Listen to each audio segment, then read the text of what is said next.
еве кажувам од 5 години сум носела деца на психолог, не е ништо страшно и убаво. Не е лесно, иако е нешто кое што наистина многу го сакам. Го сакам пеењето и сакам да пеам и буквално секој момент го користам за пеење. Значи ти треба некогаш да се почувствуваш дека припаѓаш негде во тој комјунити, во таа заедница, дека припаѓаш тука, дека си прифатен. Сега да излезам на улица, ќе се скарам со некако сакам. Работава е да ги надминеме тие работи, да не влегуваме во такви конфликти. И со децава многу пати, знаеш, и децата имаат потреба секогаш да некој да пресуди. Она ми каже вака, таа ми каже и овој направи, кажи дека крива. Не знам. Ајде договорете се меѓу себе кој е крив. Ана, како си? Добра. Генерално секогаш добра и можам да се пофалам дека 99% од времето кога ме прашуваат како си сум или добра или супер, ретко е, па било и подобро. Да? Тоа така е или од повеќе куртоазија добар сум, добар? Пошто нели најчесто така одговараме со кај добро сум, како си ти? Не, кај мене е баш така. Баш убаво се чувствувам. Оние луѓе кои што ме знаат и знаат дека сум генерално позитивна, кога нешто ме мачи, тоа го поминувам најчесто сама и не знам, не сакам да мрачам луѓе генерално. И најблиските другарки дури ми се лутат понекогаш, зошто си толку затворена, излези и кажи што ти е. Не, јас сакам сама да ги поминам тешките моменти и после тоа да бидам радосна и расположена и добра за другите. Да. Кажи ми, ајде, ќе почнеме, ќе правиме муабет во следните неколку, ќе кажат неколку часа во следниот час. Ама кажи ми прво прашање, што е за тебе ментално здравје? Ментално здравје, ако треба да го објаснам, еве како на моите деца, например, е нешто за кое што се грижа за себе си. Како што се грижиме кога нешто не боли, да видиме од што не боли тоа, физичка болка, па да ги најдеме симптомите, па да излечиме причината, така треба да се грижиме и за менталното здравје, односно да се чувствуваме добро, да не мачи ништо во главата, да немаме предизвици кои што не можеме сами да ги поминеме. Ако можеме сами, тогаш е супер. Ако најдеме механизам за нешто што не мачи внатре во нас, некоја емотивна или умствена болка, не е битно, нешто кое што ни прави да се чувствуваме неубаво, ако можеме сами, ако најдеме механизам сами да го решиме, тогаш е супер. Може исто така со многу читање, со информирање како се стигнува до тоа да се решат тие ментални проблеми, тогаш е супер. А ако не, тогаш обавезно се обраќаме на стручни лица кои што, како што одиме на доктор, нели, за било што, така одиме, си има доктори и стручни лица кои што се грижат за тоа доколку не можеме да го решиме проблемот, а се соочуваме, а често е да се соочуваме со такви проблеми. Зошто? Затоа што живееме во стресно време, затоа што сите не мачат некои си општествени проблеми кои што не можеш да ги премолчиш, па некако ќе те допрат, дали се лични, општествени, социјални, не е битно, професионални, меѓутоа не сите можеме да ги поминеме така лесно и да не допрат и да не ни предизвикаат некој проблем кој што можеби не знаеме сами да го решиме. Во тој момент, нели, се обраќаме на стручно лице, добиваме помош како да го надминеме тој проблем кој што не мачи, па не тера да седиме дома, да се затвораме и сите симптоми кои што доаѓаат со проблемите во менталното здравје. Да, не сме имуни на тоа околу нас што се случува, најчесто поготово тие работи што се случуваат околу нас, ние па не може да ги контролираме. Да. И од тука доаѓа таа потреба да ако не знаеме ние како да се справиме со нив, кој што викаш ти, ќе се појават тие симптоми кои што ќе не тера да седиме дома, да бидеме сами, да се изолираме од другите, да се чувствуваме лошо, да не јадеме добро, да не спиеме и тие се некои работи кои што после тоа ќе мора некако, мислам, треба да превземеме нешто да ги решиме, иако може би работите кои што не натерале на тоа не се во наша контрола. Не се, меѓутоа има излез, има решение. Тоа е она кое што јас на сите им го кажувам со кои што сме разговарале за ментално здравје, дека не треба да се гледа на работите и готово, нема спас. Апсолутно има. Има. Кога се работи за менталното здравје, веќе има навистина многу начини на кои што може секој човек да се помогне. Првото прашање е дали ми е добро. Како си? Како сум? Дали ми е добро, дали нешто ме мачи, имам ли некаков проблем?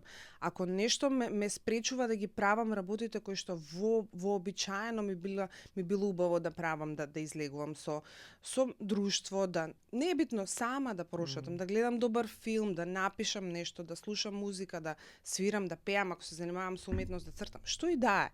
Нешто кое што претходно ми правило да се чувствувам убаво, сега го избегнувам. Имам некаков проблем. Нешто не ми е добро. Ги избегнувам луѓето што ме сакаат и што ги сакам. Прашајте се себе си дали ми е добро и што ми го предизвикува и како да го сменам на крајот на криштата. Да, и поготово време кога што спомнати, имаме доста ресурси, можеме лесно да дојдеме до информации и лесно да дојдеме до луѓе кои што би ни помогнале. Сега ја помлада генерација кај што ние на некој начин израснавме со интернет, со социјални медиуми и полесно, ама порано, знаеш, верувам дека било многу потешко и не само од достапност, туку и од како другите ќе гледат на тебе ако побараш помош од стручно лице за вакви работи. Денеска барем го немаме тој проблем или е помал проблем од колку што бил порано? Така е. Порано беше прилично стигматизирано тоа. Прилично беше чудно да отидеш на психолог или психијатар, па не дај Боже. Меѓутоа сега веќе мислам дека е малце крената свеста во однос на тоа, па можат луѓето да кажат слободно дека да, одам на психолог. Да, јас одам на психолог. Мислам, еве сега лично зборам за себе. Да, не сум имала некој нужно проблем нерешлив, меѓутоа чисто да видам до кај сум. Па да видам до кај сум, нешто ме мачи, не знам, имам проблем во комуникација со колега. Не знам, и буквално идам и прашувам како да го решам. Различни луѓе сме. Некако не можам да се снајдам, не ми оди комуникацијата, тешка ми е. Такви ситници кои што ти го олеснуваат начинот на живот. Менталното здравје се негува, луѓе. Мислам, стварно е нешто кое што грижа за себе. Како што е грижа за себе, пиење доволно вода, хидрирање, јадење здраво, не пушење и така натаму и физичка активност. Сето тоа, така и менталното здравје грижа за себе. Кога свати ти чекај, ова е нешто важно и ја треба да посветам внимание и на менталното здравје. Кај имаше момент кај што свати дека, окей, ова е важно, менталното здравје не е само, не знам, термин кој што се користи во психологијата. Знаеш кога сватив прв пат дека е тоа нешто кое што навистина треба да не се занемарува и да му се посвети доволно внимание. Кога го имав првиот проблем. Веројатно тоа беше периодот пред да се разведувам. Значи тогаш навистина имав проблем со целиот тој процес кој што се случуваше пред да донесам таа одлука и навистина ми беше тешко сама да го исхендлам тоа, да го поминам тоа и тогаш прв пат побарав помош да знам како да се носам со тие работи, затоа што претходно некако знаеш кога ти течат работите во животот гладко, како си течат како река, тогаш некако не сум имала потреба. Да, сум гледала луѓе околу себе, меѓутоа, па за среќа сите кои што имале некој проблем се обраќале кон стручни лица. Не било тоа нешто меѓу тие што ми биле мене блиски. Нешто кое што е табу или по кое што не треба да се посегне. Меѓутоа, лично, тогаш прв пат почувствував дека и ова не е играчка, да, треба човек да си помогне во било кој момент, колку и да му се чини тоа, ајде ништо ќе помине, не.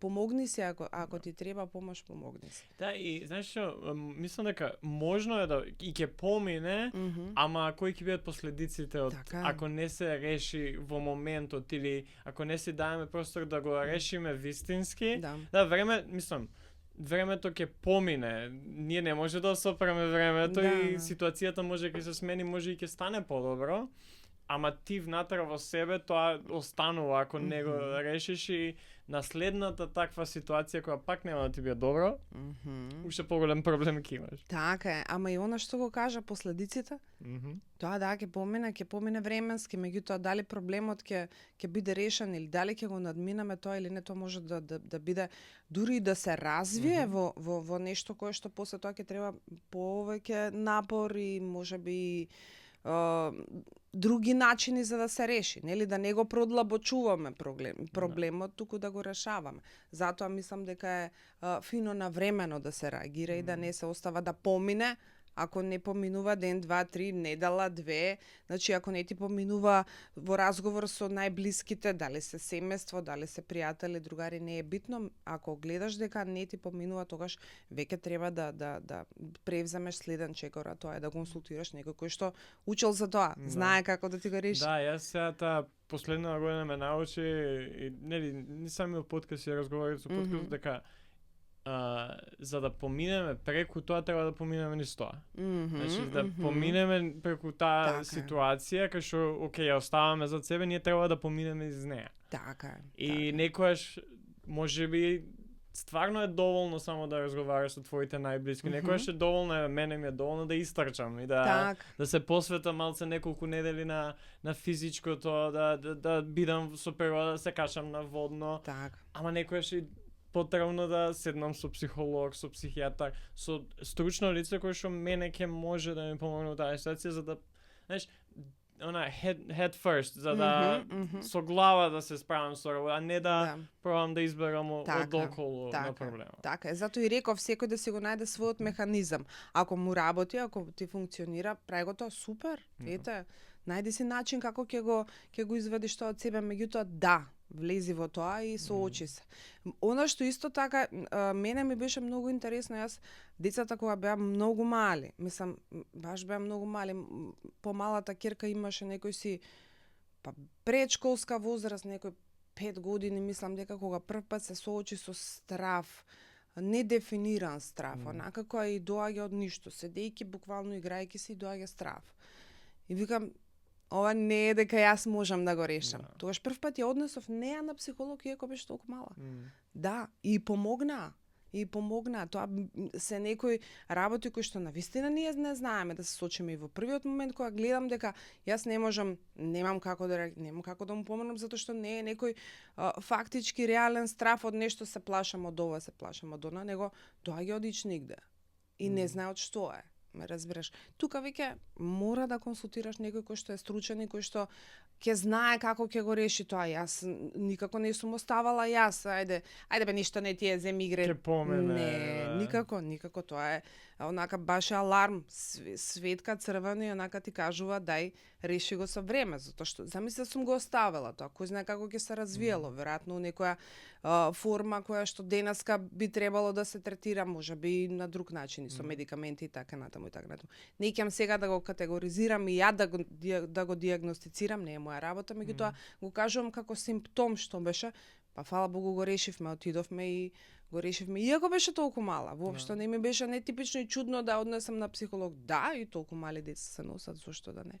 Па да, и луѓето кои што ќе ги однесеш тоа дете од 5 години, тие се спремни за тоа, тие тоа го имаат студирано, работено и не имаш детски психолози, психолози кои што работат повеќе со адолесценти, со возрастни, со родители, со ваква, ние на подкастот збориме доста за спортска психологија, за има луѓе кои што се стручни и кои што можат конкретно да ти помогнат со твојот проблем или во овој случај проблем на едно 5-годишно дете. Дете, така и двете мои ќерки до ден денеска се комуницираат со таа иста, тој исти детски психолог затоа што уште немаат 18, нели уште се водат како деца. Меѓутоа се што имале и они проблемчиња, некој нели адаптација во средно школо, па сега социализацијата, па нели не ме дружат, па сите такви некои ситни проблеми, они си ја имаат како матичен психолог, неа и си ја комуницираат по потреба, онака нешто, мама ме мачува, јави се на Христина, јави се таму кај што треба, ќе ти помогне. Да, така да сум за тоа. Навистина сум и практикувам и не сум некоја која што од тоа има уплав демек леле. Не.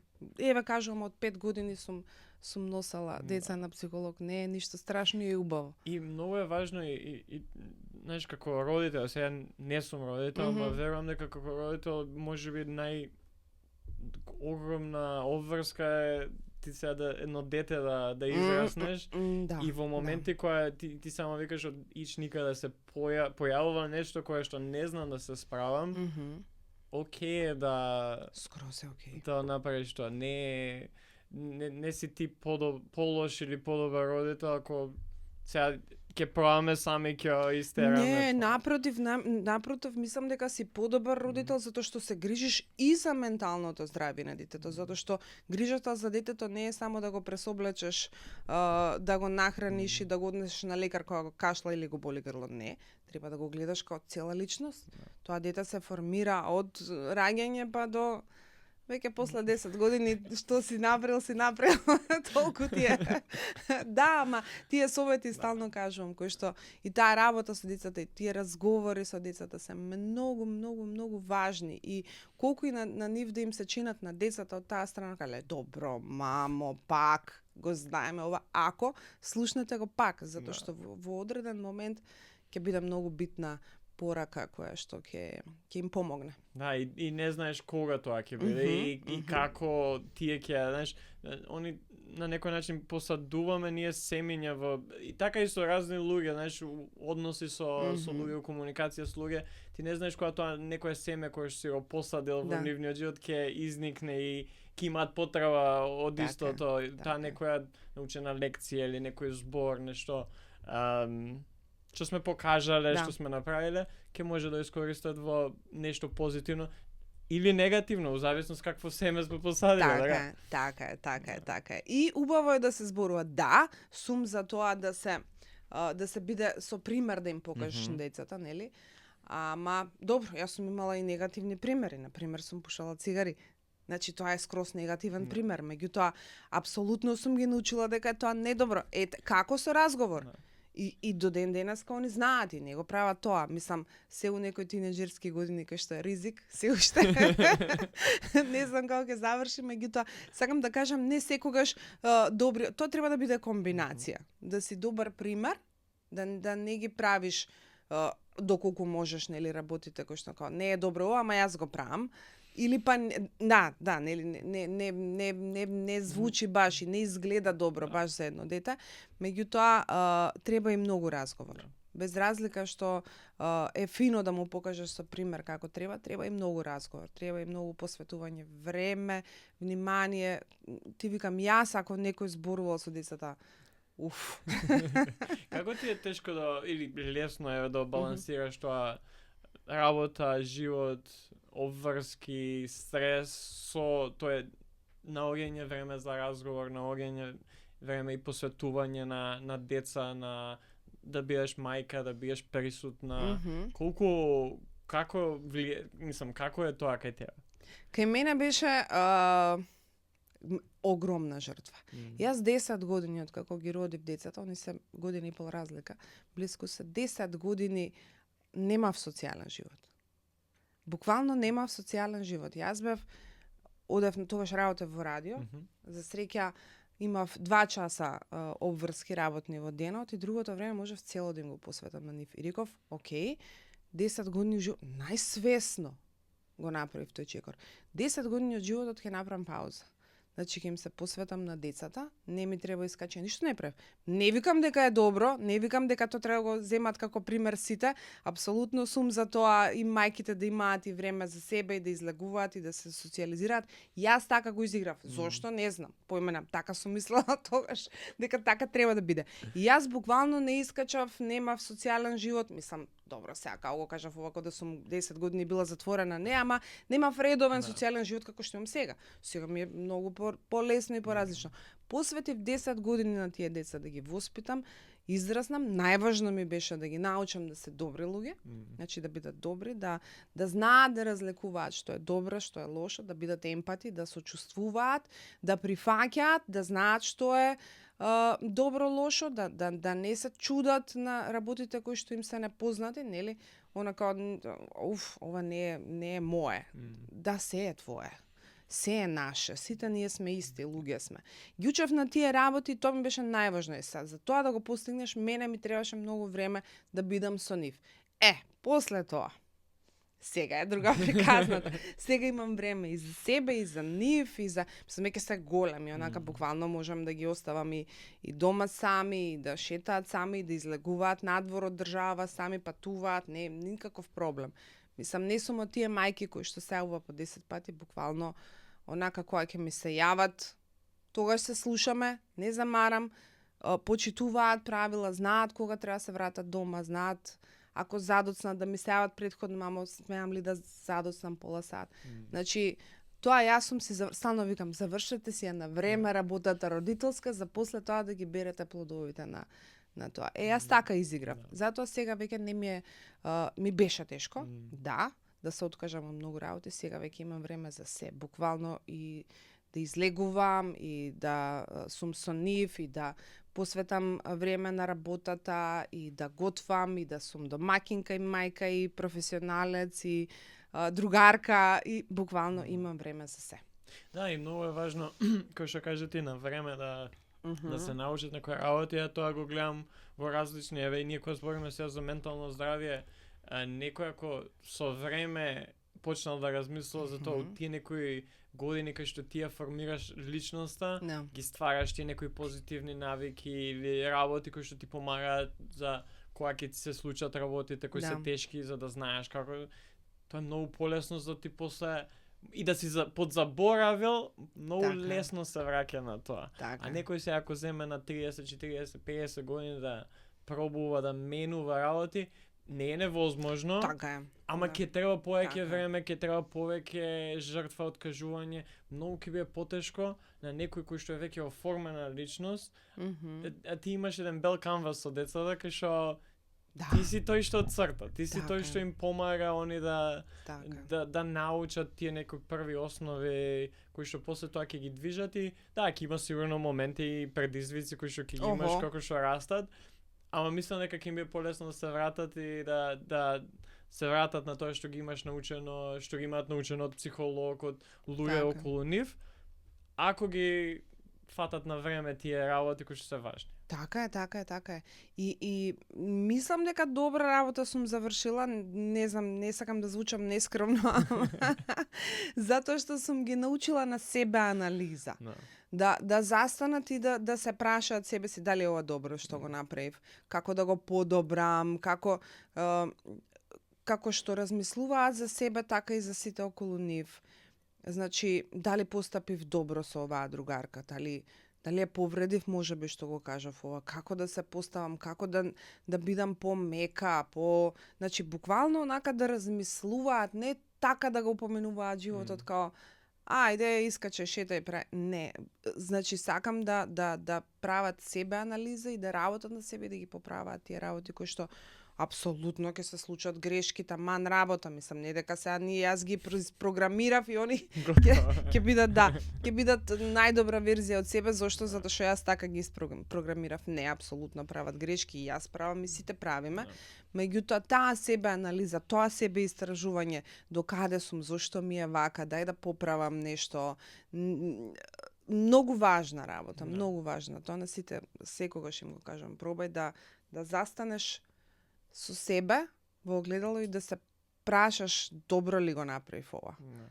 Да, пошто тој одговор нема последици, нели? Ние сами со себе зборуваме, пошто нели, а сега ако си на работа, многу е поразлично да секој, не знам, резултат има своји последици, некојаш не си завршил доволно добра работа, некојаш си, ама кога сме сами со себе, ја така секојаш ја никогаш не сум можел да читам книга, да учам, да се спремам за испити, ама секогаш сум можел да од предавања, од белешки, од сет, никогаш не сум имал проблем на факултет, средно се, ама од секогаш сум се чувствувал дека само знаеш колку повеќе можев да дам ако посветив повеќе време и од секогаш сум го имал тој диалог сам со себе кај што зошто бе сега не учев, зошто не се спремав, гледаш колку лесно и без спремање ми помина.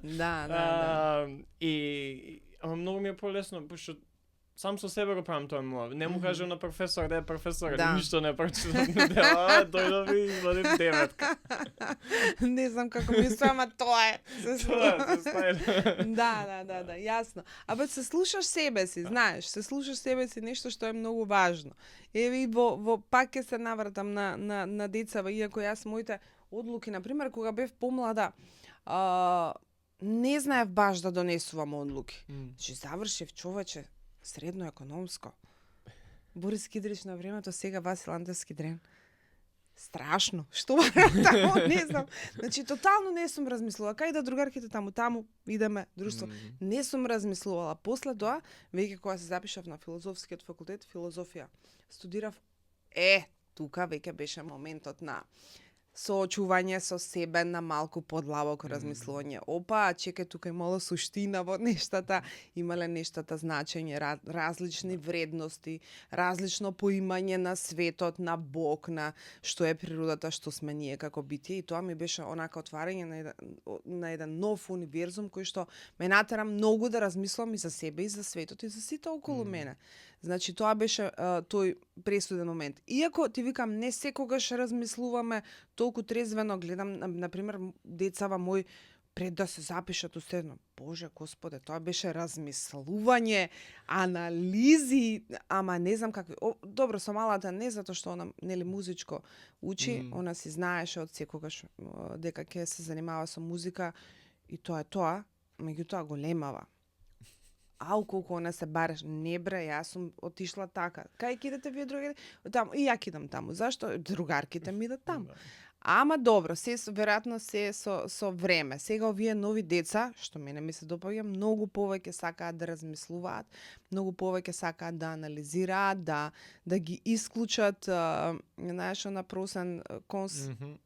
листа со за и против.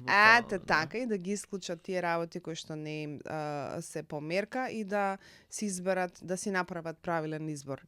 Колку они мислат така во моментот. Да, не секој, знаеш, после таа анализа ти ќе донес, пошто реално поготово за и средно и факултет, уште не знаеме, ти не знаеш што сакаш, што кои се твоите таленти, бидејќи уште можеби ги немаш откриено. Што уствари те влече, може уште од старт те однело нешто во една насока и мислиш дека тоа е тоа, ама после се појави нешто како филозофија и си како чекај сега, има цел свет за кој што не знам. Ама тоа и одработи и тие некои погрешни можеби одлуки што погрешни сме ги донеле, те прават тоа што си денеска. Ти на пример немаш почнато на телевизија со подкаст, имаш почнато на радио. И некако наоѓаш работи кои што ти помагаат после да се префрлиш на ова. Имам многу, ја политички науки студирав. Сега тренер сум кошарка. Секој спортот ми бил интересен и секој сум пробал да ги жонглирам спорт и политика и ми било интересно, некојаш се совпаѓале, повеќето пати не. И во еден момент треба да донесеш одлука која веќе си, не знам, кога ќе завршиш факултет, си како чекај сега, што ќе правам со животот. Сега ќе имам две опции, така што можев да бирам, ама да сум ги немал тие две опции, можеби па не знам, ќе сум направил погрешно одлука, ќе сум отишол во некој сосема друго и сега би правил нешто сосема трето. Така е. Меѓутоа па некогаш и доаѓа лесно. Кај мене, јас на пример немав дилеми, веројатно тој период после од како завршив средна школа веќе знаев од прилика со што сакам да се занимавам, иако уметноста секогаш ме влечела, секогаш со музика пеам од многу мала. Значи тоа е една љубов која што си ја негувам до ден денес. Некако таа левата хемисфера повеќе ме влечела. Сакам уметност, сакам така да зборувам многу, го сакам ораторството. И некако знаев што сакам да се занимавам и немам почнато во радио, имам почнато во телевизија. Во телевизија? Да. Почнав во телевизија, меѓутоа после неколку години кога се префрлив во радиото исто така ми беше, каква љубов е тоа. Да. И до ден денеска ми фали ако се префрлив во ваков медиум. Меѓутоа, тоа сакам ти кажам, некогаш знаеме. Исто како за личности, исто како за партнери, онака кога меѓутоа може да те излаже некогаш изборот, видиш, јас сум направила некои погрешни избори во животот. Меѓутоа во моментот знаеш дека тоа е тоа што во моментот ти треба и го правиш тоа. Јас на пример кога беше короната, јас тогаш си открив кај себе си дека знам да цртам. Јас не знаев дека тоа дека умеам тоа, го имам тоа во себе. буквално нешто децава требаше да нацртаат некој црташ и као се мачеа некој портрет, појма не знам зошто на толку мали деца им давале портрети да цртаат, ама добро, не се мешам. И викам добро, јас да пробам и го цртам вака и прават вете, мамо. Јас се изненадив. Чекај, ама не, стварно не сум знала дека го имам тоа. Ти знаеш какви портрети ја правев после тоа цртав во короната? Буквално онака имав една година ликовни уметници ми викаа што ти е. Само се учи зашто го правиш онака. И толку беше. И толку. И сега веќе немам некој порив. Ете го имам тоа во себе, ама немам некој посебен порив да ме тера да земам сега да цртам. Ако тргнам ми е интересно, не е проблем. И стално луѓе ми викаат добро бе, Ана, земи цртај. Не бе, ако ми доаѓа ќе цртам.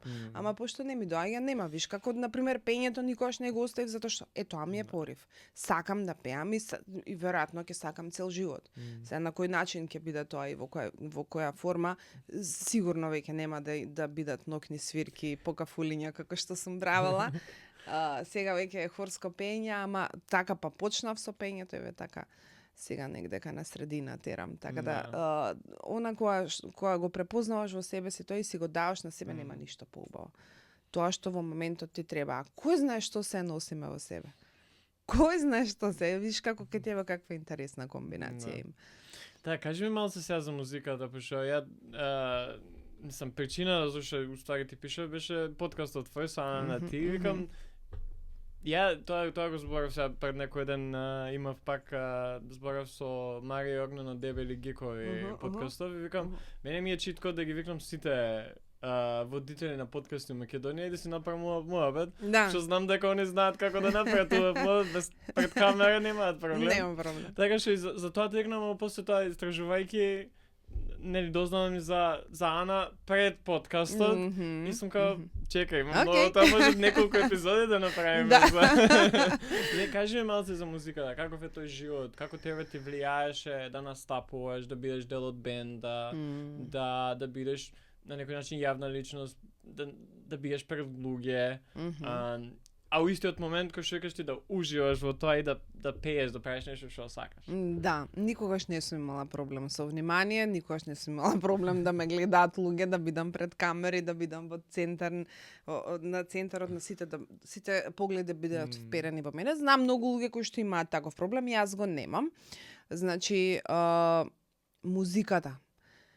Почнав ти викам многу рано и почнав во хорчето Развигор чекај заправ. Значи заправ школа сум, како и веројатно 90% од пеачките во Македонија зборам таа генерација.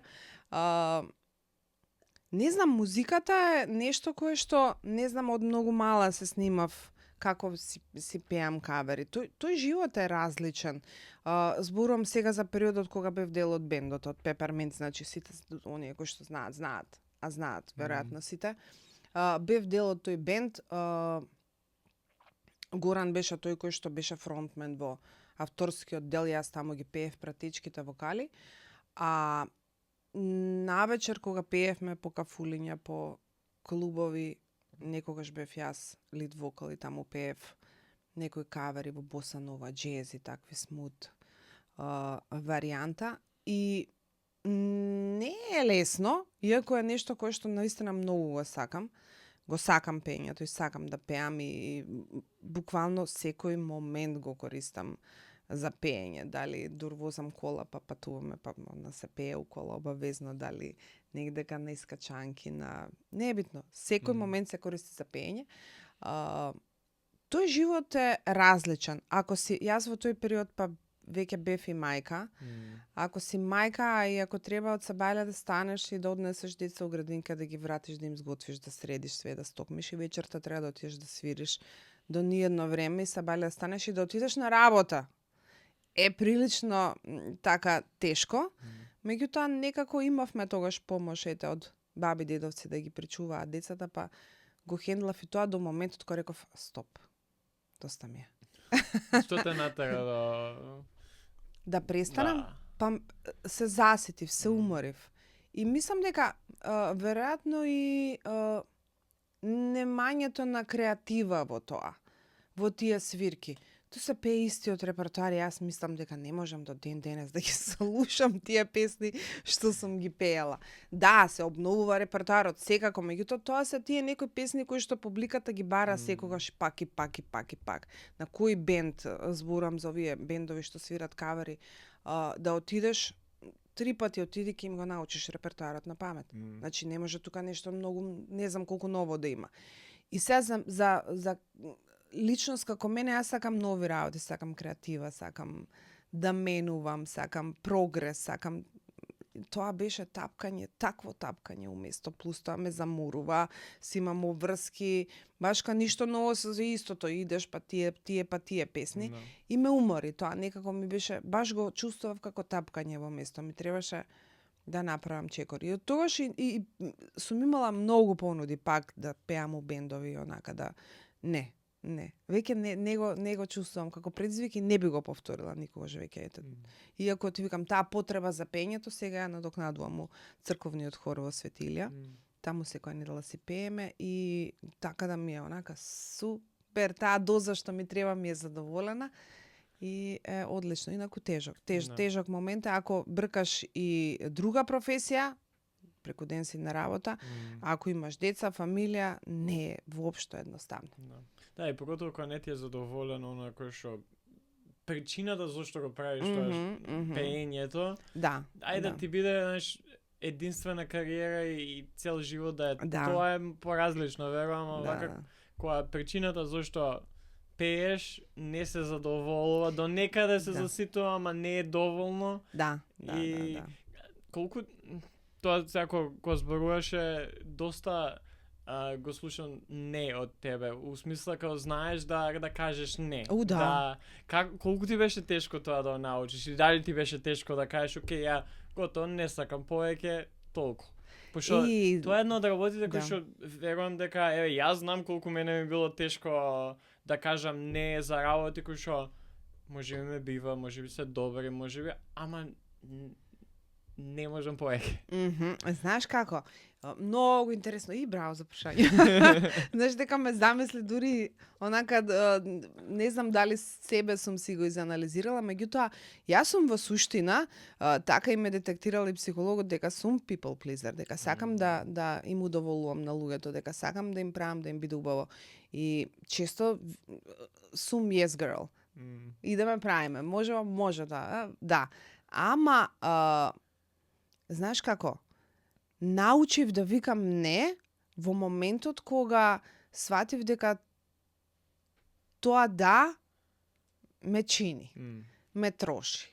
Значи, веројатно тоа е тој период кога ме изморија земањето на сите тие обврски кои што ми дојдоа во животот, ме изморија и тогаш сватив дека ја ќе се погубам, ја ако продолжам вака, јас не сум среќна, не ми е убаво. Значи напрегова, секогаш правев за некого нешто.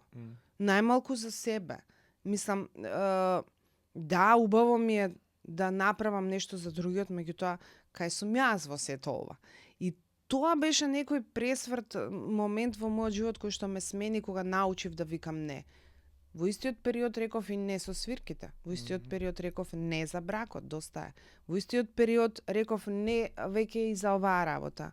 Значи, буквално беше пресврт за мене кога научив дека чекај малку да се сакам себе си сега, пошто јас ве сакам сите вас, ама кај сум јас во сето ова. Значи, може би е клишеона, знаеш, сакај се себе си за да ги сакаш другите, ама работи, функционира. Во мојот случај е така. Ти викам, иако до ден денеска сакам да угодувам и сакам и сум личност која што во принцип има многу често да, значи еве и на работа, се што ќе ми се даде обврска, оно е све да. Ќе напишеш ово да.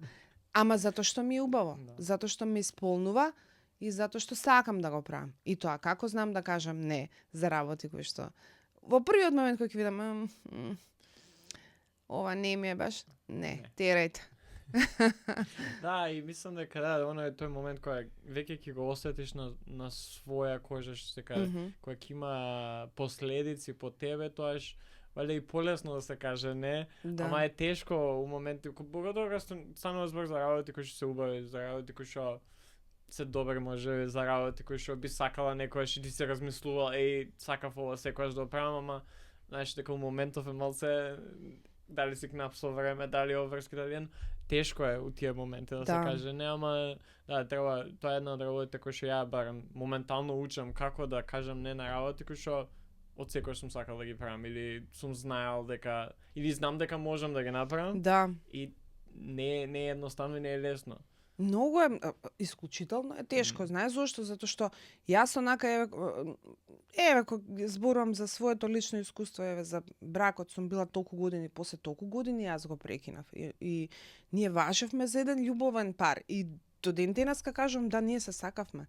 Зошто се случи тоа? Затоа што јас долги години мислев дека можам. И можев тогаш. Можев да го земам цел тој товар. Сум мислела, сум имала енергија, меѓутоа се што го правиш заради другиот, а не исконски од тебе, не излегува, него го правиш ајде за да биде добро, во еден момент ќе пукне. Во еден момент ќе кажеш, не можам више. Значи, направи го за себе. Правете ги работите за себе првично, не себично, не кажувам себично, туку окей да сакаме, окей да дадеме жртва, окей да направиме нешто за некого. Меѓутоа да не ни биде тоа терет кој што ќе не тера да мислиме уште сега. Уште овој пат. Уште ова ќе го направам. Не, чим така те тера да мислиш, чим така се чувствуваш, не е добро и во еден момент ќе се деси тој курслус и ќе кажеш толку. Ова беше последниот пат. Да. Иако го сакаш тој човек, ја сакаш таа личност, ја сакаш таа работа или што и да е, го сакаш, нема проблем никаков. Меѓутоа, очигледно, тоа што го правише премногу давање на себе си, каде што у еден момент немаш ресурси. Немаш, си имал до вчера, од денеска више немаш. Немам, се потрошив толку. Да, и најчесто не е некој голема работа што е прелива чаша.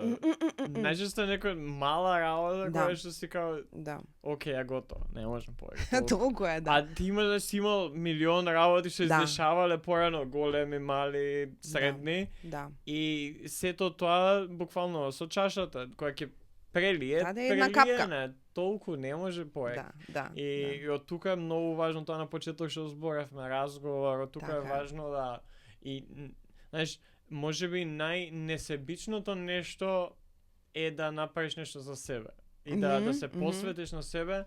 Ја тоа секогаш сакам да го кажам и сакам да се држам до него е ако ја не се посветам на себе и не бидам најдобра верзија од себе, ја директно не сум најдобра верзија за другите кои сум околу нив. Така. Мене нешто ми фали. И сега мене ако нешто ми фали, другите ќе видат тоа. Може нема одма да се види, може јас сум добар да прикријам работи, ама после одредено време тие поготово околу тебе ќе приметат, ќе видат, ќе и ако не си искрен со нив, они ќе мислат дека не знам, можеби таков е сега толку односите се намалуваат. Така. Не можеш да им помогнеш толку повеќе, пошто и они се одделуваат од тебе, гледаат дека не си тој, знаеш. Јас знам дека ја ако не се посветам на себе, ја немам многу трпение и сега кога немаш трпение, најчесто правиш глупости, најчесто кавги едно друго. Никој нема сака да биде околу тебе повеќе. Да, среди се па дојди, повели, така е.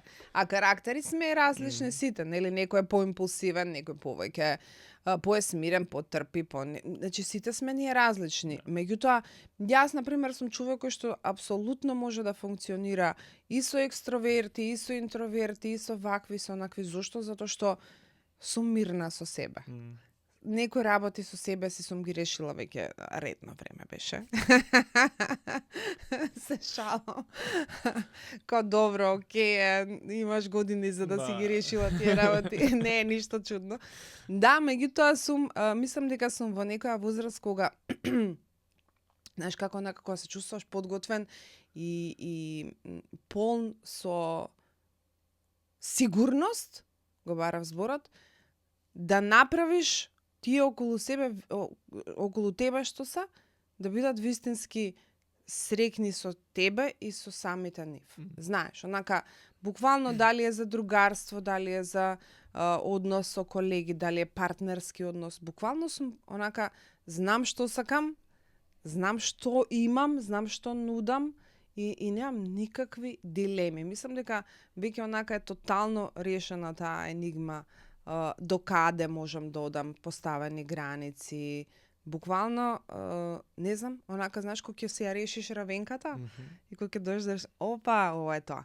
И сега некако сум си го нашла патот, веројатно лично е личен пат за секој еден човек, нешто кое што самите треба да си го најдеме, не постои еден универзален рецепт или еден универзален пат како да стигнеш до тој момент да си задоволен и среќен сам со себе. И да го сакаш времето и кога си сам дома, да го сакаш времето и кога си пријатели, со пријатели, да го сакаш времето и кога си на работа, буквално да си исполнет. Тоа е нешто кое што веројатно искуствено се стекнува и окей е попатно да се сгреши, окей е попатно да се направат глупости, да се направи лош избор, стварно е окей. Не е нешто кое што не може да им се случи дури на најдобрите и на оние кои што внимаваат на себе и на ментално здравје и на себе развој. Буквално е нешто кое што треба да почувствуваш. Да, и многу е важно, баш убаво што кажа тоа, нема една равенка кој што на сите ќе им еден систем кој што функционира и толку готово, знаеш. Ја знам дека сега има, кога стана збор за self-help книгиве и перачници што е да е, имаш луѓе кои што или се против тоа, или па го зимаат како ептен здраво за готово. Да. И многу е важно да се види дека чекај, ја и да прочитам една книга од било кој од тие self-help автори, гуруа и што е да. Има работи кои што мене може ќе ми помогнат. Да. Ама ја ако го земам се и се обидам да го применам во мојот живот, нема да функционира. Значи, така. Да, он ако има не знам 10 правила кои што он некој таму ги прави, ја ако земам едно правило, може ќе ми помогне у еден дел од мојот живот, може ќе ми помогне у целиот, бидејќи тоа ми фалело. Така. Ама ја ако земам сите 10 правила и се обидувам у исто време станувам, исто јадам, исто акат, не функционира тоа. Не, нема да работи. И тука е многу важно, еве оние што не слушаат и воопшто кои што размислуваат за ментално здравје, не функционира се за секој исто. Така е. Сите е различно. Мене може би ми треба, не знам, нешто, на тебе сосема спротивно. Може па истото и не треба. Не можеш да знаеш ако не ја согледаш работа и тоа мислам што кажа ти е многу важно. Знаеш што сакаш. Се пронашла и тоа најчесто не се случува преку ноќ. Тоа треба време, тоа треба разговори, тоа треба искуства, грешки, успеси. Така е. И токму така, не е менталното здравје нема апче, нема кафетин за глава, го пиеш и као е супер. И се работи кај сите, така да земи го тоа, ова ти се упатствата, пробај ги ке работи. Не, сите сме ние, ти викам, ние сме секој за себе свој универзум. Туку сме комплексни, иако на моменти се чини дека сме многу едноставни, меѓутоа сме комплексни во суштина, баш затоа што не градат минатите искуства. Како сме растеле, во какви семејства, испитувајќи, зборувајќи со психологот за тоа, знаеш, какви работи си открив за себе си, кои што сум си ги влечела со години, тотално несвесна за нив. И сега научив да ги хендлам, значи, после толку години како јас да разговарам со мајка ми за да немам последици од тоа каква личност е она и што на мене ми пренела. Учејќи при тоа како јас да не се наметнам со мојот карактер како што е на моите деца кои што се диаметрално различни. Значи, затоа викам, секој свој универзум, ја не можам да имам исти пристап кон двете. Не седнам тука као ученичиња и сега слушате вака. Не. Секоја е своја личност, свој универзум, секој човек кој што го запознаваме во животот, треба да имаме различен пристап. Не можеме да сме исти со сите. Некој е посетлив, некој е посензитивен, некој па практичар. Значи има луѓе кои што сакаат тука да здраво шопиш добар, ајде терам. Толку. Има секакви не има, различни сме. И ако си најдеш начин како да го пристапот да го усогласиш со тоа каква личност имаш, карчи себе имаш добра формула. Ама пак не е една единствена, него треба да разликуваш со кого и како и со себе на крајот. И бидете нежни со себе, ве молам. Ја тоа највеќе го сватив последната година дена, од кога стапив во брак со личност која што не е од тука, која што има растено во Америка и во Шведска, која што и она има неколку различни контексти, ја имам свој контекст и сваќам уствари колку некои од работите кои што јас сега ги правам и можеби не функционираат, се поради тоа што јас тоа го знам, бидејќи овде сум растен, бидејќи сум живеел со моите, бидејќи сум ги учил тие работи од луѓе кои се тука. И сега кога стануваме едно и сваќаш чека, окей, дај да сватам од кај доаѓаат овие работи, дали се добри, дали се не, дали може да функционираат за нас или не. Истото и за неизе, истото и таа го ги гледа тие работи и ствари последната година дена нас ни чека, дај да видиме на шо сме, знаеш, како функционираме, зошто така функционираме и што ќе функционира сега за нас. Да. Ама тоа е многу убаво. И разговор, зборувајте луѓе. Многу ги поправа работите тоа. Многу ги поправа него, за разлика од тоа да изреагираш импулсивно и да се отераш и чао, толку. Разговарај, кажи, не е ништо страшно да кажеш како се чувствуваш, и дека те боли, и дека сакаш. Зошто толку сите преминавме у тактизирање? Буквално се тактизира на секој еден чекор. Дали партнерски врски, дали професионални односи, се тактизира. Значи, страшно е, затоа што можев да ја видам изминативе неколку години дейтинг сцената. О мај гад. Не, ја бев шокирана. Затоа што не сакам да го кажам во моје време. Немам како поинаку да го кажам. Добро, неколку години порано, не многу, беше поинаква. Стварно беше поинаку. Се знаеше што е да искочиш на состанок, на дейт. Се знаеше што е ако почнеш ти нешто со некого, значи нема дилема дека што ти е тој, како бе не знам што ми е, тој ми е дечко. Чим сме искочили и сме почнали нешто заедничко, значи нема сега ништо не се знае, ни кој со кој, ни зашто е, ни што се, ни значи зошто се сменија толку работите, тоа не е искрено. Тоа не е убаво, треба се зборува, треба се сменат некои работи. Ја би ги исклучила социјалните мрежи. Одма се едно дугме вака, да или не да. Так да нема. Се согласуваме. Да, баш пред па веќе година дена, не знам дали имаш наредно на книгата The Anxious Generation. Сега гледам и превод на македонски ќе има, така што супер можеме да ја читаме. Кај што баш за социјалните медиуми збори, ја мислам после читање на книгата и јас сум на тоа да, окей, готово, нема социјални медиуми. Да. И да, сега се нужно, знам, мора да ги користиме за работа на некој начин, еви со подкастот се не можеш ти да не биеш на социјални мрежи, да сакаш подкаст да имаш и луѓе да го слушаат. Ама гледам, тоа Аманда, она го реши, она не е на Инстаграм, не е треба, вика следен телефон што ќе земам ќе биде флип фон. И што викам со среќа. Ја уште не може. Ама почнуваме да размислуваме на кој се ефект го имаат они и не ни се толку потребни кои што мислиме дека не се потребни. Да, Google Maps е супер. Ќе ти треба и тие некои апликации телефонот секогаш ќе ти биде потребен и ќе биде корисен. Ама не ми треба Instagram, не ми треба се синоќе на свадба бев и се првиот танц се случи, сите на телефон, и сите снимаат. Да, и го пропуштија. И си као чекај, окей, да, ќе имаш таа снимка, ама уживај моментов, уживај, биди среќен за луѓето кои што... Да, убаво е да се искаже таа среќа, убаво е да се покаже таа среќа, ама уживај моментов. Ја така еднаш тоа док бев на факултет, викам ајде исклучам социјални медиуми 3 месеци. И ствари прв пат почнав да уживам, знаеш, свати дека не сум сликал ни една слика, бидејќи не сум имал потреба да сликам нешто. Така е.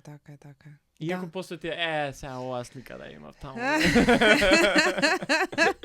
Ама не, сите сме заглавени у тоа. Еби јас сум што нема врска се си признавам, иако би го исклучила одма сите би ги исклучила, меѓутоа и јас сум исто така зависник од тоа. Значи од телефоните ги почитувам многу алатките кои што олеснуваат и потребни се на вистина и треба да имаме такви алатки кои што ќе ни го олеснат овој начин на живот кој што го живееме денеска. Дигитално е све, окей. Ама дај да се вратиме кон тоа да сме луѓе. Ми фали тоа да видам децата надвор кога ќе ги видам дека си прават муавет, дека играат плочка, човече, и дека ние седиме и никој не вади телефон на маса у кафичи или у ресторан. Не е окей, луѓе ќе мислам стварно не сакам, не сум тип на човек кој што верува во тие не сакам ни да ги спомнувам теории на заговор, не ги сакам воопшто. Не сакам да верувам во такво нешто, меѓутоа апсолутно некако самите се носиме у некоја бездна кај што ќе се оттугиме. Човештвото ни оди во многу лоша насока. Значи се губат тие основни меѓучовечки односи кај што почитуваш, кај што има почит, кај што не можам, човече, да разберам како може да се сретнеме у иста зграда без оглед на тоа дали јас прв пат доаѓам сега во оваа зграда или живеам тука и некој поскали да не го поздравам. Кај го изгубивме тоа? Значи викендов сега бев наводно и онака ми се врати убавото чувство, не сум била одамна, дека си викаме здраво сите. Колку ми беше убаво чувството, викам, тоа е тоа, ни треба тоа да се, значи ти треба да се некогаш да се почувствуваш дека припаѓаш негде во тој комјунити, во таа заедница, дека припаѓаш тука, дека си прифатен од тие луѓе, дека welcome, добро дојде, супер што си тука. Знаеш, така и кажи добар ден, така направимо го на некој денот, не секогаш ни треба, не знам што во животот за да бидеме среќни. Некогаш буквално треба тој убав збор, насмевка, рандом онака на луѓе кои што, знаеш колку многу значи. Да, и не знаеш ни што луѓето поминуваат. Можете и тоа го имам сфатено. Јас док почнав да трчам и се еден од најдобрите совети што ги имам добиено, кога трчаш смеј се. Има и насмевка. Едно што ти помага телото да го манипулираш, да не мисли дека си болка, ама и пак убаво е да се смее, знаеш, заразно е. И стварно не знаеш што може тоа да промени. И кај тебе, и кај другите. Самата насмевка тебе ќе ти помогне ти да се чувствуваш подобро. Така е. Значи тоа така функционира телото, тоа е му праќа сигнал на мозокот дека окей, добро е. Да, нели? Ама тешко е, бидејќи пак заробени сме на екрани, живееме стресни времења кај што, знаеш, некојаш се затвараш у тој некој луп кај што мислиш дека само на тебе се случува, па вака е, па а ние уствари сме создадени да бидеме заедница, не сме создадени за самите. Така е, exactly. Точно тоа сакам да го кажам, затоа што пак и на работа кога идеме на пауза не идеш сам. Си бараш некој да иде на пауза? Не. Што не идеш сам? Не, ти требаат луѓе, и кога ќе дојдам од сабајле сакам да сум насмејана за да колку можам на другите им го подобрам денот, барем со тоа, бар да не тоа што го кажав и на почетокот, не сакам да мрачам, не сакам да ги мрачам луѓето. Имам неколку блиски на кои што можам да им кажувам работи кои што и не се баш за смеење, нели не се сите ние поминуваме низ тешки моменти, значи има моменти кога баш и не ми се смее дента, не ми е до смеење. Меѓутоа, знаеш како, научив дека мојот товар не треба да биде сечив. Затоа што тој некој не знам што носи на грбот самиот, нели? И сега треба да бидеме предпазливи во однос на тоа колку ја пренесуваме својата лоша енергија на другиот, затоа што па никој не е нужен, па и треба да те трпи на крајот на денот, нели? Мислам, да, тука ќе ги исклучиме блиските, тие се за тебе тука и ти за нив тука секогаш, и сум била и ќе бидам, и веројатно сите имаме таков круг на пријатели кои што ни се блиски, со кои што секогаш можеме да си споделиме и убави и неубави работи. Меѓутоа, зошто да дојдам и да им го расипам денот на сите околу мене? зошто? И да дојам нервозна и што е и да Не, има значи начинот на кој што зборуваме. И тоа исто е многу, многу, многу важно. Тој и децата до ден денес ги учам.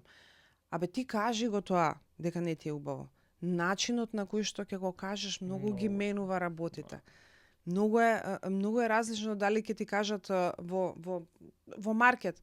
Добар ден, повелете или само кажи. Многу е различно. Пристапот, чувството ти е различно. Така и ние сите кога разговараме и кога менуваме искуства со луѓето. Значи, ова не ми се допаѓа заради тоа и тоа. Ова мене не ми прави да се чувствувам убаво. Ова ме повредува.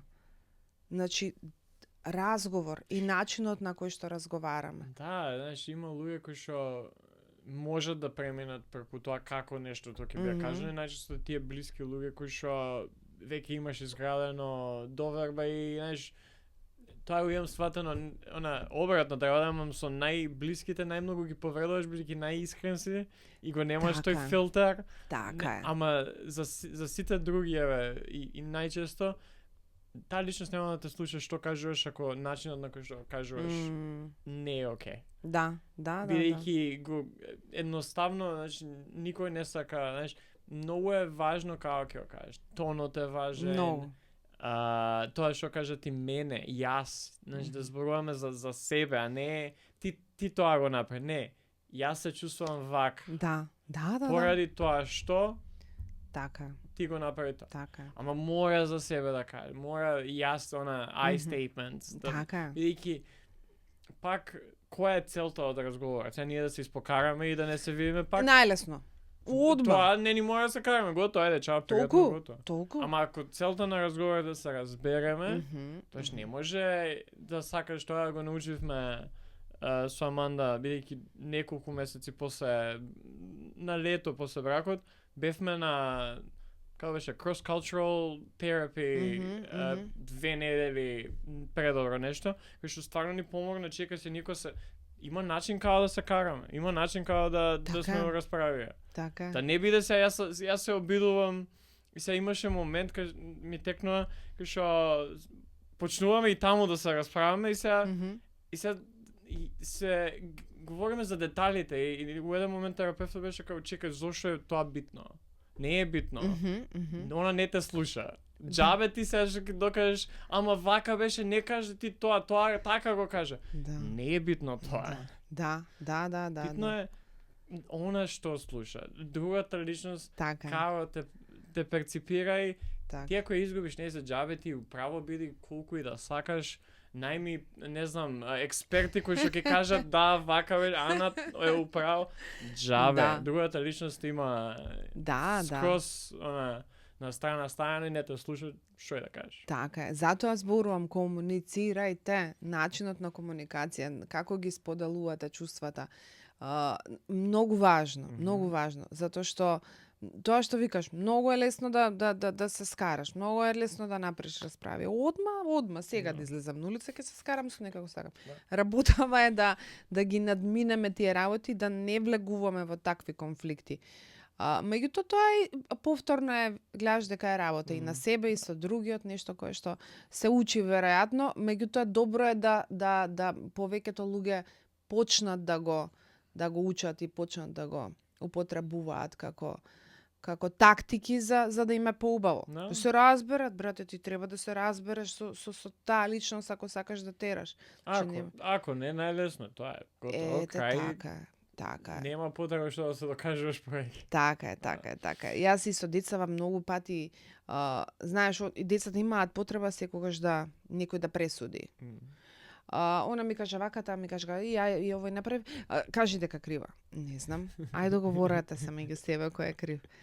И така, и тоа ме советуваше и психологот. Немој да застануваш како судија меѓу нив. Остави ги, иако се мали, да резонираат, сами да дојдат до тоа кој бил крив, кој не бил крив. Сега, они имаат потреба од тоа да најдат кривец кој е. Со тек на време ќе сватиш дека тоа не е многу ги менува работите, точно како што до сега раскажуваше, меѓутоа кога се мали, ама немој ти да бидеш, затоа што ти ако кажеш повеќе ја сакаш неа. Да. Ама колку и да си управо, не, вика, зошто да си ставаш трн у нога кога може да го решат они и подобро ќе биде ќе се анализираат, ќе почнат ќе научат да ги анализираат ситуациите и постапките свој и како да излезат од тоа кога ги натераш сами да разговараат. И буквално ги оставам, ај решате го сами. Викање малце се слуша, ама добро на крај ќе се разберат. И избегнувам да бидам судија. Не сакам да бидам судија и вака во комуникација еден на еден со луѓе не сакам никогаш да донесувам заклучоци за другите пред да ја чујам нивната страна, нивната приказна. Значи сакам многу да помогнам. Човек сум кој што многу сака да слуша, иако си сакам да се зборувам, ама добар и слушател сум. Сакам и да слушам, да. И сакам да зборувам за нешто кое ги мачи луѓето. Сакам да помогнам. Сакам да бидам малку помош ако можам да помогнам. Сакам да сум тој човек што ќе помогне. Да, и некојаш е важно да бидеш не знам на македонски дали има добар термин за тоа, да devil's advocate. Кај што, знаеш, поготово кога не знам у група со неколку луѓе се сите истото го викаат, викам, чекај, а дали сте размислили за тоа или дали што ако е вак? И сега ја може и не ни верувам у тоа. Да. Ама важно е да си има една страна која што можеби малце ќе те подбутне да ја направиш таа анализа, да видиш како тоа професорот Марковиќ секогаш на факултет ни кажеше твојата реалност и мојата реалност не е иста. Не, апсолутно. И се ти мислиш дека твојата е, ама не, се е перцепција. Така се како гледаме на работија. Значи нема реалноста не постои една општа реалност. Да. Како ја гледам на работа, како ти гледаш на работа, како Сандра гледа на работа, како едноставно ние живееме у свој некој живот и така е. Мораме да бидеме свесни дека другиот може би има сосема друга перцепција на работа и ти како гледаш што може би е она by default. За нив тоа е научна фантастика. Така е. Ама е важно да се направи таа, пак ја кажем, себе анализа кај што ќе си ги поставиш тие прашања што може би некој ќе се плашиш бидејќи си као окей, може би не сум ја управо. Знаеш, се плаши, некогаш и тешко да ја направиш таа анализа, веќе знаеш дека не си управо. Да. Знаеш дека треба нешто друго да направиш, ама ова е полесно, ова е покомфортно, ова е многу знам како да направам. Така е. И благодарност. Благодарам и извини. Многу два важни збора во животот. Не е само како зборови, туку како суштина. Значи, благодарност за се што имаш, буквално за секој еден ден, благодарност за сите луѓе, за се што ти се случува. Ако си благодарен за овој однос, ти ќе го негуваш тој однос. Ако го сватиш дека ти е, ја мора ова, добро, мене ова ми е дадено, ова чаша вода секако ја имам. Нема да ја почитуваш, нема да ја цениш, нема да ја негуваш. Меѓутоа, ако си благодарен дека имаш оваа чаша вода, поинаку ќе гледаш на работите и ќе испиеш до крај, ќе гледаш да не ја фрлиш или евентуално да ја полееш со неа цвеќиња. Значи да не ја истрошиш. Благодарност за работите, за се што го имаш, за се што имаш во животот, не само за луѓето, не само за односите, буквално за се благодарност и моментот на извини, моментот на простување. Простувањето не е нешто кое што го правиш за другиот, го правиш за себе. Простувањето е за тебе да ти олести, кога ќе побараш некој да ти прости нешто. Значи, прости ми затоа што мене ми тежи. Не затоа што тој, знаеш, дека него ќе му направиш добро. Ослободата се од тежината која што ја носи тој гнев, држање на гнев и лутина кон него и му се лутам са на овој. Тоа е тешко, да виш колку ослободува. Иди и смири се. Разговарете, прости, значи надминете ги тие работи. Са не викам јас да дозволиме некој нели да манипулира со нас и да немаме граници. Граници мора да има. Мора да постојат граници дека до тука може, затоа што не живееме во свет кој што е совршен и кај што нема лоши работи, има и лоши работи и лоши луѓе. Има и манипулатори, има и луѓе кои што ќе сакаат да го злоупотребат тоа што ти си добар со некого или не е битно, да те злоупотреба тебе. Не е битно од кои причини. Да, треба да си со отворени очи секогаш и да поставаш граници, меѓутоа и тоа како е важно да знаеш да простиш ако некој сгреши. Значи, и да побараш прошка, и да простиш, и да кажеш извини, и да се менуваш себе си, и да препознаваш што е лошо кај себе, и да стануваш подобар и за себе, и за другиот, и да се трудиш, затоа што на крајот на криштата, доаѓаме на истото. Не сме за сами. Ако бевме за сами, тогаш што ти е гаеле и за простување, и за све, некој те погледнал криво, толку не ми треба, знаеш. Да, и со простувањето, тука некаде ќе завршиме, не значи дека ти ако простиш на некој треба да се вратиш на истото. Не. Ја имав минатата година случај кај што ја морав да направам таква одлука да ја ќе и простам на таа личност која што мене ми изгрешила на начин на кој што згрешила, ама јас и таа личност повеќе нема да се видиме. Така е. Толку. Така е. Значи, јас ќе го изводам тоа од мене и ќе поминам нешто процес да и опростам на таа личност, ама не значи дека тоа ние сега пак ќе се вратиме на истото. Колку и таа личност да била блиска, не блиска, без разлика, тој момент мора да донеш таа граница, да, тоа што направи, заслужува прошка, бидејќи сите грешиме. Така. Ама не заслужува да се вратам на истото. Boundaries. Да. Така, можеме уште неколку подкасти ама тука ќе завршиме денешна епизода. Фала ти многу за разговорот. Јас на крај сите гости ги прашувам што сега ти би сакала да ги прашаш на тие што издржале саат време, саат и 10 минути да не слушаат. Твое прашање за да ги оставиме со нешто да размислуваат. Би сакала да ги прашам како живеат. Дали им е убаво? Дали се среќни? Дали имаат работи кои што ги радуваат во животот? Тоа нека пробаат да си го одговорат. И ако имаат повеќе да и повеќе цртички онака, тоа ше окей.